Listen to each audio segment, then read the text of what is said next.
You're listening to Real Restaurant Radio, the show that inspires up-and-coming restaurant and bar owners, along with current operators, to pursue their passion in the restaurant business. I am your host, Kostas Lazanis, and I'm joined, as always, with my good friend, Cary Hodson. Let us guide you through the process of being a successful owner and teach you how to make an impact in today's culinary world. Hey, what's going on, everybody? Welcome back to another episode of Real Restaurant Radio. Super excited. Opa. What is that? Trying to be quiet. No. Oh, it's like what is that? Like at a movie theater and you sneak in a soda. I know, right? Yeah, exactly. We've all done that. Well, today is an awesome day because Cary brought a beer. What kind of beer is this? This is the second year in a row of our collaboration with Hypnotic Donuts. Oh, I remember you did a really awesome video on that. Yeah. So it's our Hypnotic Donut Stout. Okay. Hypnotic Donut Stout. Like, are we talking like chocolate glazed or like Bavarian cream filled? Like, what do you got going on? And chocolate cake donuts. Okay. I guess actual vanilla in there too. So that sounds exciting. Yeah, 55 pounds of donuts in a batch. You can't beat that. 55 pounds of donuts. It's a lot of donuts. Well, I mean, cheers to the donuts. Cheers. Oh, and coffee. Apologize for that long pause. Yeah, it's good, man. It's good.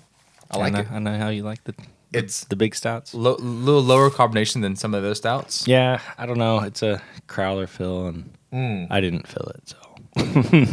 No, it's great. I like it. It's a little sweet, lactose or whatever you want to call that. Yeah, it's good. It's good. I like it. It's like a milk stout.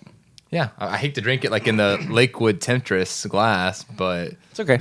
It's a good stout glass. Hey, you're good friends with them too, by the way, aren't you? Yeah, they're great guys. Yeah, Wim Bims and all these things. Mm-hmm. How many millions has he made already? I don't know. There's a lot of stainless steel over there. There's a lot. Yeah, a lot. Big tanks. Big tanks. Everything we talk about, with permits and personal property tax and stuff, just imagine that on all those tanks. Yeah, right? I don't want it. I don't know. It's a lot. More money, more problems, right? Isn't that what they always say? Yep. Well, what do we got going on today? You said you had something special over here. Who is Kostas Lazanis? Oh, man. What episode is this? Is this putting the spotlight? I think it's episode 17, I think. Yeah. Are we on episode 17 already? Or 18? I don't know. 18. I'm sorry. Whatever episode you're listening to is the episode you're listening to. There you go. Okay. So you have questions for me, huh? Yep. I want to know. I'm a simple man that likes simple things. I like sunrises and cool mountain air. And you have that butterfly tramp stamp, right? Yeah, Tattoo. I did not want to tell anybody about that. Okay. Yeah. Okay. Well, we're on camera, so you can show it if off. You want show it to. off, right? The barbed wire. I never got any tattoos, man. I never got any tattoos. We can fix that. That'd make a great vlog. You think so? Yeah. Yeah, right? Kostas' first tattoo. Man, I never got into it, man. I thought about it for a little bit. Does your wife not want you to do it? No, this is like before my wife. Like I thought about getting like a lion because I'm a Leo, and like anyway, but never happened. I know a guy. Well, if I did get a tattoo, it would have to be a freaking awesome tattoo. It had to be like multicolored, like a work of art. Sure. Yeah, he can do that. No problem. We'll talk about that in the next episode. Anyways, you sprung who is Cary Hodson on me. Well, I just wanted to know more about you. I know you got to look a little embarrassed a few episodes back. I was like, dude, I just want to know more about you because we do this podcast thing and we're best friends. But even sometimes you guys at home like have a friend, like you never really get to ask them like serious questions because it's like kind of a taboo thing to do. And I was like, that would be kind of cool just to get to know Cary a little bit more, and I'm sure you guys wanted to. That's why I did that. So, me too. Is this payback? No. This comes from a place of heartfelt thanks and and thirst for knowledge. Okay. All right. Not payback at all. No, they're easy questions. Like, who is Kostas from 2000 to 2010? What were you doing? Okay. Wow. So yeah. Well, I guess high school. Yeah, high school. I went to. So I actually attended the Marine Military Academy in South Texas. I left my parents at a young age. It's so funny. I actually went to the internet and like typed in Marine Corps, and I had to be 18 years old to join the Marine Corps. I just like that like soldier and like this like drive, and like I was like running every day.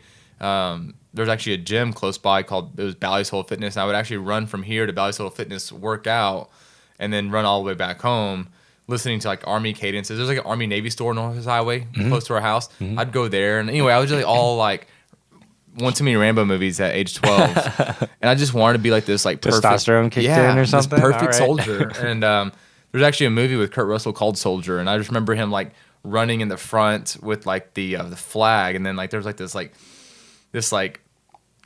kid that was out of shape and slow that actually like took and shot because he was not like the best. And I was like wanted to be like this like perfect best like machine soldier. And so I went to military school and did all that and like did all the things there. Did you find a bunch of camaraderie there, or was it more about like... I had a few friends. So I went to the military school, and then I found out that like military school was like a place where rich parents send their bratty kids, not a place where perfect soldiers can go and breed and become even better perfect soldiers. Gotcha. Like I was like really disappointed.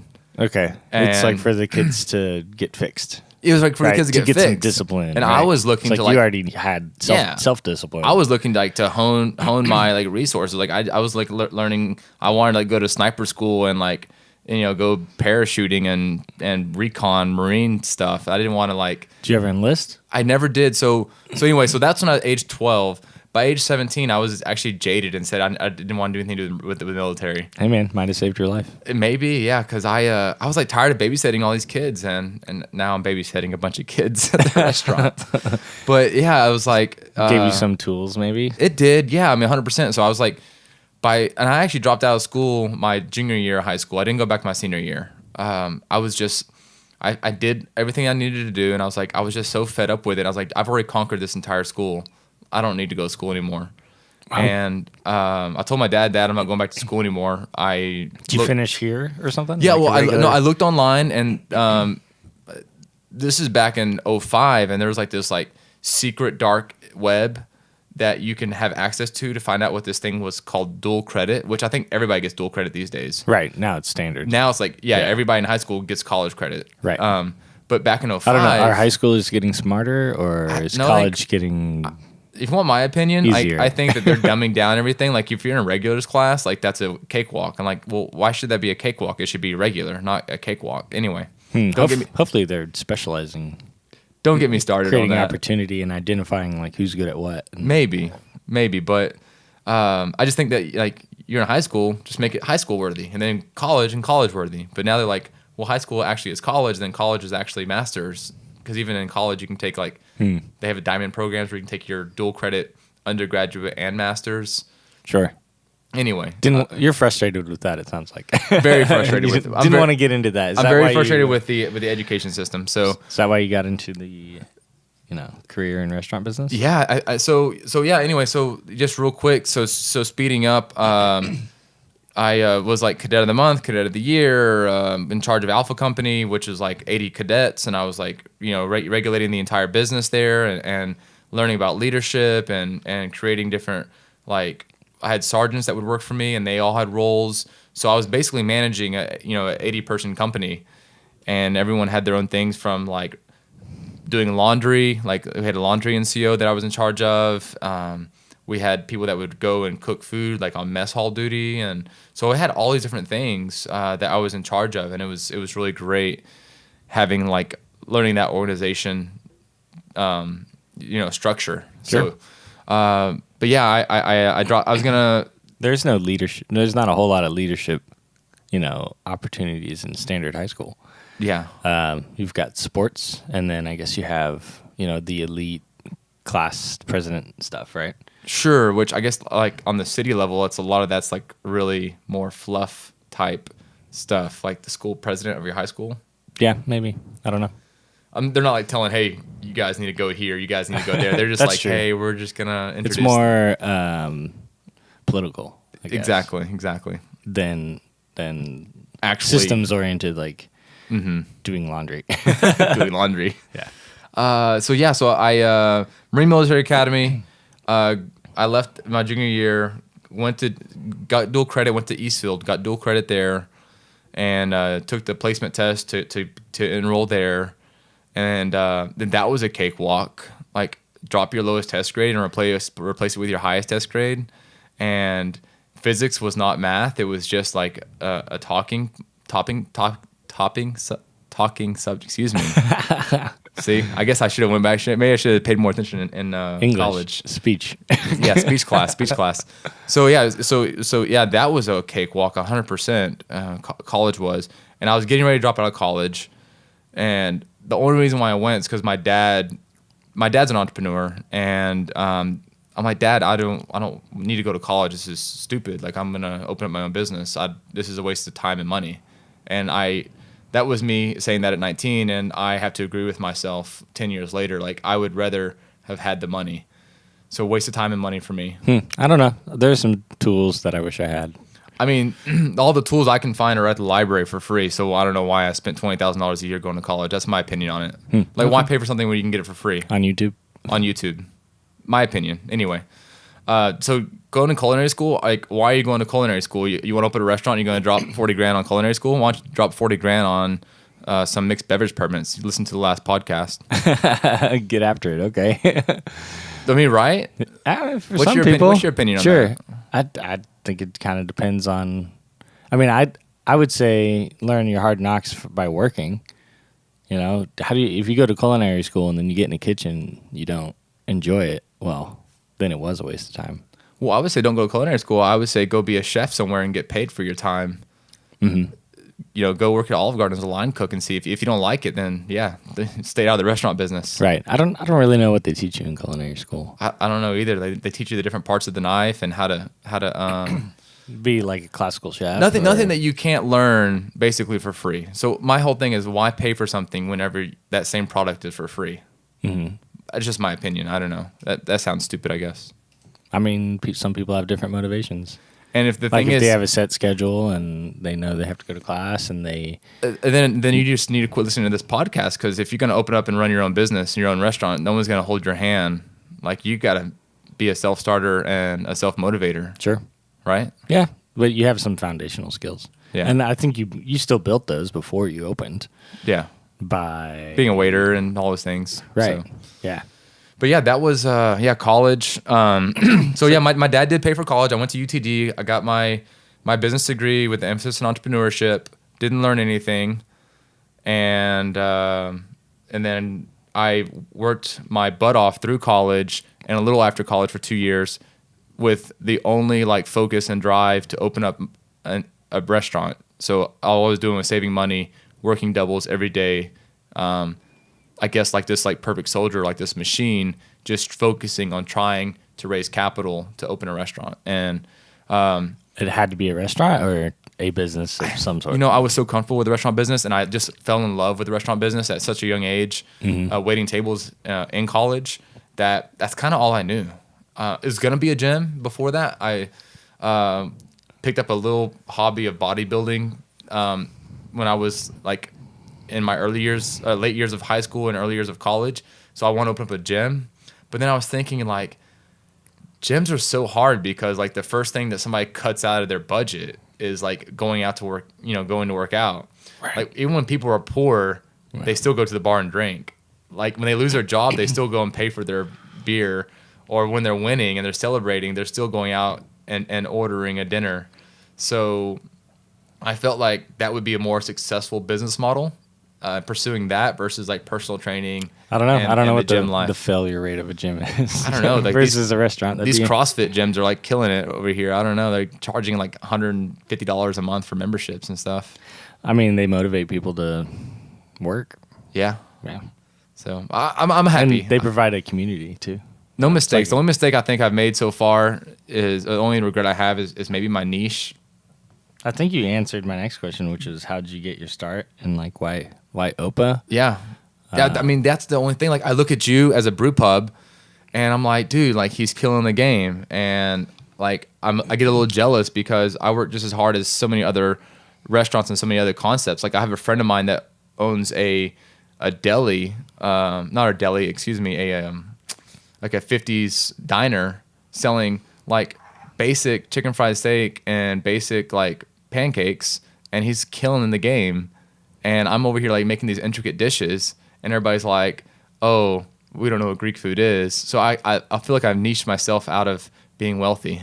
I don't know, but you also have a niche. But I haven't. Yeah, so it's a double-edged sword, but I don't know. I mean, I'm still in business, and I take care of everybody, and I'm happy. But it does suck when I see like brew pubs like killing the game and other concepts like killing the game. Like maybe I can't be stagnant and like keep myself in this position where I could be making more money with another concept, if that makes sense. Yeah, I feel you. You still got the itch. Yeah. Well, I mean, I guess the itch hasn't been scratched. You know, like I created this Greek restaurant hoping, I don't want to say I get rich, but I was hoping to be able to have enough money to expand and grow. And it's just been such a slow expansion and growth rate. I mean, 5 years.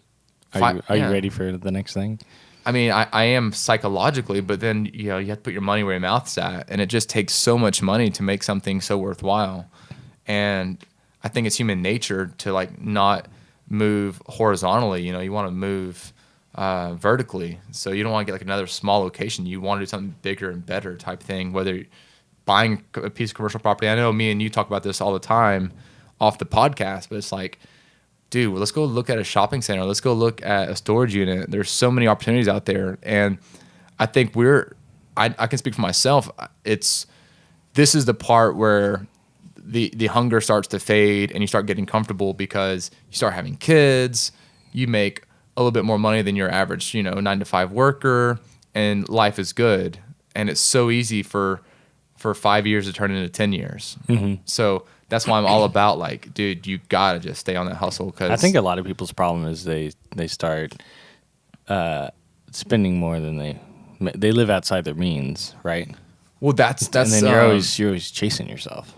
And that's I think that's like the basis of like the rich dad, poor dad is like the middle class never get rich because they buy liabilities. They don't buy assets. So yeah, you own a yacht and you own a $500,000 house and you drive a nice car, but those are all liabilities. You're not buying any assets. Like if you could just buy more businesses or more properties, then those properties can pay for those liabilities.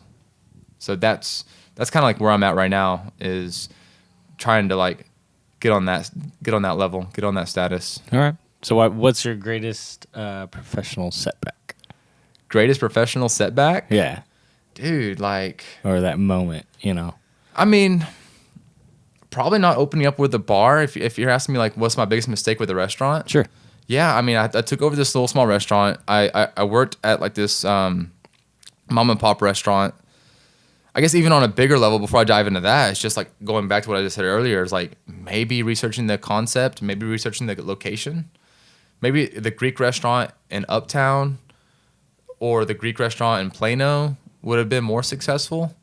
But then again, like would I have been able to afford the overhead type thing? So everybody's got to like start somewhere. Mm-hmm. There's a movie, Selena, the movie Selena, and her dad tells her we all have our Harlingens, and that ironically that's where our military school is located at, which is like the valley of Texas, which is like podunk town. Like we all have our Rowletts, So not everybody starts off owning a restaurant in Uptown Manhattan, if that makes sense. Sure. So I think starting off in Rowlett in a small town, I don't know if I want to. it gave me an opportunity to, I guess, see if I can actually make it. And that's what my dad made me go to college. He's like, dude, you might suck as an entrepreneur, and what are you going to do after that? Like, what happens when you fail? So that was his whole thing of going to college. Gotcha. I didn't think I would fail, but then again, you never know. Like, people say, what happens if you go to war and you have to kill somebody? Oh, I could kill him, no problem. But then when it actually happens, you don't know how your body would react, Mm-hmm. Well, I wouldn't say opening OPA is a setback. Not a setback, but it wasn't a Greek concept. I think you're doing an excellent job at that and educating people on what you're doing and promoting it and getting people in the door. it's been fun. It's been fun. I've enjoyed it, and meeting It's provided you, for your family and your. yeah, and just all. I mean, I got a chance to meet you, and like the podcast, like everything is just it's really cool, and who knows what kind of business ventures that could arise from relationships that I've built from having the restaurant. So all the things, they all. I feel like my second part to that question, which is what's your greatest professional success, is the same answer though. Yeah, I mean, it's the restaurant. Yeah, that's my biggest. That's been, the second hardest thing in my life is running the restaurant and keeping it going. It's like this. I mean, like I'm preaching to the choir here. It's like this relentless beast that just never stops. I mean, you feed it and feed it and feed it, and it just has this insatiable appetite just to consume. And we talk a lot about that on this podcast. It's like the restaurant business will chew you up and spit you out. Like it is this like monstrous beast that will just destroy your life if you let it. So they can be really rewarding too in a lot of ways. And I look up the word. I looked up workaholic because someone said I might be a workaholic, and like I fit the bill to a T. Like I get great praise at work. I find fulfillment in my job, and so now I have to like combat my abuse, my workaholism, with maybe alcoholism. I don't know. Why do you vlog? So it's so funny. Why do I vlog? I started because you, from what I know, kind of were more introverted. I was very introverted before I opened the restaurant, 100%.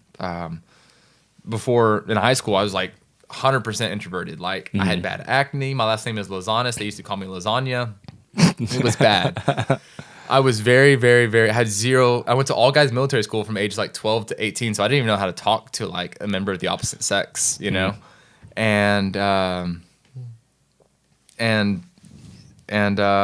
just started becoming more and more outgoing, and I think working out gave me confidence. Like a lot of people work out because they have low self-esteem. Okay. A lot of bodybuilders, they're like not confident, or they always say like the pretty gym girl, she has like zero confidence and she looks like, the prettiest girl in the room or whatever. That's just a kind of insider on the whole fitness industry.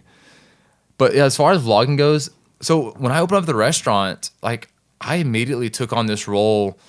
Thank God I had an awesome chef that came with me and supported me and has helped me out since day one. So my whole thing was like, man, our restaurants, I mean, the food's great, but it's only great if people are in the restaurant. So I like immediately took on this like role, and we all take on roles in our businesses, but I took on this role as basically get people in the door. This marketing. I was the marketing and whatever that position's called. What do you call that position? Marketing and media manager. Yeah, I guess you can call me that. Yeah, hype man. So yeah, I started marketing and promoting the restaurant. No one's gonna do it for you, or they will, but it's gonna be expensive. Very expensive, very expensive. And no one's gonna do it like you do. Not genuine. Sure. So yeah. So out of necessity. It came out of necessity. So I started marketing, promoting, and then you asked me about vlogging, and my friend that I met a few years back, he came in the restaurant one day and was like, "Hey, Kostas, I want to shoot like this promo video for your restaurant for free. I'm wanting to start a media company."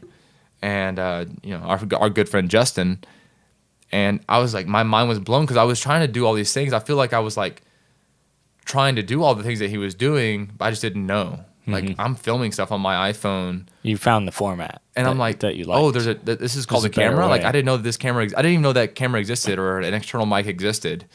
And whenever he showed me that, and I was like, I saw that, like my eyes were open. Like these are the things that I always wanted to do for my restaurant. I just didn't realize that they were capable. Like I didn't know how that happened. And so I was already doing the promotions. I was already doing the live, talking bits on Facebook Live and all the things, and I was like, well, let me just increase the quality of the production. And then I started doing all the vlogging, and then I started thinking about a different stream of income while promoting my restaurant, and that's how the vlogging came out. And then it just happens to be I take the camera with me on a ski trip, so if you're there, you might as well be shooting. Yeah, and I'm like, it's something fun. It's not necessarily the restaurant, but I already have like this skill set in place now that I've trained myself on. So now it's like kind of promoting myself and promoting, you know, that lifestyle or whatever. Sure. Yeah. So that's the vlogging. There you go. And podcasting. Yeah. How important is it to have experience before opening, do you think? I think I was very unprepared to open a restaurant. I think a lot of restaurant owners are unprepared to open a restaurant, but I think a lot of business owners in general are not prepared to open a restaurant. I mean, open a business. Kind of universal. I think it's universal. I mean, how prepared were you when you opened up? 110%. I was waiting to see how long he can hold that for. There's just so much unforeseen things. I was prepared for what I could be prepared for. And I was prepared for, and that's the thing is, there's a... and I wasn't prepared for the unknown. What's the theory out there? The more you know, the more you realize you don't know. Something like that. And when I opened up the restaurant, I thought I knew everything. And then when I opened it up, I was like, I have no idea what I'm getting myself into. Yeah. And, but you learn and you grow, and there's not very much room for error, but there's, you know, the world gives you a little bit of room for error, so you can make a few mistakes and still skate by. Some mistakes are more costly than others, and they hurt, but you learn from them and make the adjustments. You have to make the adjustments. Like that's the key. So flexibility and grit are more important than experience? No, don't misquote me now. You gotta have your experience. You've got to know what you're doing, and I think it's very important. Like, go work at a restaurant. You have to work at a restaurant. Or hire somebody that does. Like, you brewed beer, like you put your sweat and blood into brewing beer for free for so long. And it's volunteering. Yep. and I was volunteering in the kitchen. They didn't want to pay me, so I would just go in there my days off to cook, to learn the kitchen side of things. Gotcha. Because you were front of house. I was front of house, but you gotta have both. You gotta have back of house and front of house. You gotta have it all. Gotta have it all. Are you proud of what you do? Yeah, I'm proud of what I do. I wish. I think it's great because like I get to see people happy. I get to see people smiling. I get to interact with people. I love what I do. Like, I'm excited. Like, I don't live for the weekends. Like, I live for my 9 to 5. Like, I'm so excited. So I guess that in itself is success, right? Like, happiness. Isn't that what people say? I mean, don't you just want to be happy? If you love what you do, you never work a day in your life. Yeah. So kind of thing. I mean, there's certain things like human resources that we talk about a lot in here and all those things. There's headaches, but when everything's working properly, like, it's just a beautiful thing. Mm-hmm. It doesn't happen very often, but sure. I would say that it's probably been the most stressful 6 years of my life. Like, life was simpler when I could just like clock out and go home. And I actually shot a vlog on that. Like, do you quit your 9 to 5? Because all these millennials right now are talking about entrepreneurship and they want to open up their own businesses and be entrepreneurs. Freedom. Yeah, and all these things. It's like, actually, you're more free when you're 9 to 5. I promise you. Mm-hmm. They just don't realize that. You have your weekends. Yeah. 4 weeks paid vacation. I'll take that, you know? That'd be cool. So, yeah, my brother-in-law, real quick. My brother-in-law, he works at a bank, and they pay him like $90,000 a year to be a door greeter, essentially. And he gets 4 weeks paid vacation, and he gets all this and that and yada yada every night and weekend and bank holiday. I'm like, dude, that's not a bad job. Is he proud of what he does? That's the other side of the coin. It's like he makes all this money and has all this like free time, but like, is he happy? Mm-hmm. So, is it all about money or? No, I mean, lifestyle. It's about money to an extent, but then there's like a law of diminishing returns, right? Sure. That money does make you happy. Like, that's a fact to a point, you know? Right. But then, you know, the difference between 100,000 and 200,000 is, you know, significantly less than, you know, 0 to 100,000. I mean, money for me, it creates opportunity. So. But what's the opportunity though? You know what I'm saying? Like, we build our empires, or whatever. But at the end of the day, I mean, as long as we like got food and shelter, like, we're human beings. Like right. Bill Gates is a human being like we are. Like, as long as he's got. The older I get, the less stuff I want. that's how it is. That's funny how that works. It's funny how that works. So, what's next? That's it, man. Next for Kostas, you know, you said something pretty profound the other day. Just whenever that opportunity arises, I want to be ready for it. Mm-hmm. But I would even go further that, you know, I think you have to kind of hustle and search and seek out that opportunity, because opportunities just don't fall in your lap. And if you're not out there seeking them, they'll never come. Like someone else is going to capture that before you do, type thing. Yeah. I think the opportunities are all around us. They're all around you, the listener. There's so many opportunities out there, whether you're, renting your first space or buying your first building, but you just gotta, be a little bit more conscious and aware and ask questions and seek them out. Awesome. Right? Yeah, I think so. So, just close out this little Who is Kostas. I mean, I just want to say a big thanks to Cary for doing the podcast with me. I asked him to come out and do this podcast with me 6 months ago. I just thought that'd be so great to have another entrepreneur, restaurant owner in this room with me. And every podcast that we do motivates me to be a better business owner and to grow and be a better restaurant owner. Thanks, man. I think this helps me, remind myself of where we started, where we're going, what we've learned, stay grounded. It's fun. I've enjoyed it. I hope you guys enjoyed it. Thanks for letting me rant on a little bit. It feels good to rant a little bit, you know? You're just like, man, there you go. But one more question. Okay, Do you want another beer? Next week's podcast. If you haven't yet, guys, email us, Kostas at realrestaurantradio.com or Cary at realrestaurantradio.com. You can go check out his awesome brew pub in Garland, Texas, selling some awesome barbecue. What special you got this month? Let's see. I guess we have specials every day. We've got our pastrami on Saturday, which is really dialed in, really good. Pastrami? Yeah. Okay. Okay. Do that one. And you got a new beer, right? You had an Oktoberfest beer? We had 2 new beers yesterday. We have a Maybach and what's the other one? An Imperial Pilsner. Imperial Pilsner. There Yeah, you go. that'll There you get go. you. So yeah, go check them out, Garland, Texas. If you haven't already, great stuff. And we'll see you guys in the next. Sorry, a little bit of that stout just hit me. Like right as I was saying, I was like, man, that's like so good. I was tasting the chocolate on the donut. But we'll see you guys in the next episode of Real Restaurant Radio. Cheers. Cheers, guys.